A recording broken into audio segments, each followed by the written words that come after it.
Did you know that the US is a corporation and that corporation went bankrupt? And just like all the other corporations in America, they got bailed out. Check this out. Where is the United States? They will tell you. Well, first of all, United States is a privately owned corporation. United States is a company. And the corporation went bankrupt in 1933, according to the documents, federal documents. The Federal Reserve is a privately owned company. Cancellation of the Constitution, because the United States, the Constitution's been canceled. So when you hear people running around, well, I got a constitutional right. You don't have any constitutional rights, son. You're a U.S. citizen. You're not an American. So don't come around telling me about your American rights. And this is true. On February 21st of 1871, Congress created a government for the District of Columbia.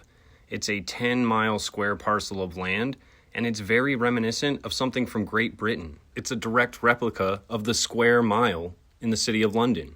This heavily guarded 1-mile plot of land right in the heart of the city of London has been around since 40 AD during the Roman Empire. It was a huge platform for commerce, and it still is to this day. It's home to the Bank of England, as well as the London Stock Exchange. So the District of Columbia, aka the United States Corporation, was formed to mimic this whole square mile concept.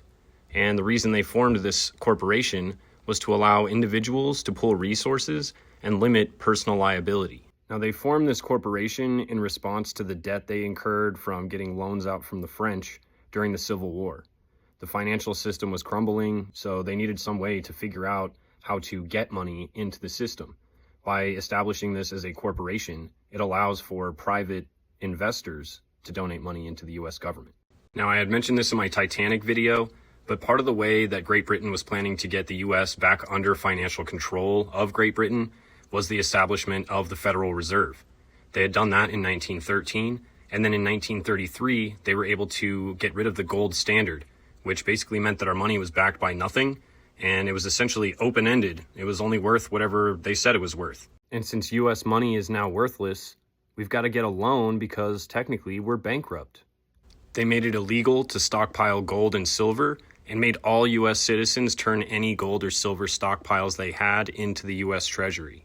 This gold and silver, as well as the citizens of the United States and all the land within it, were all set as collateral for this giant loan that the United States had to get from the Federal Reserve. And because the Rothschild banking dynasty sent their representative, Paul Warburg, to the meeting at Jekyll Island where the Federal Reserve was created, who do you think the biggest investors in the Federal Reserve are?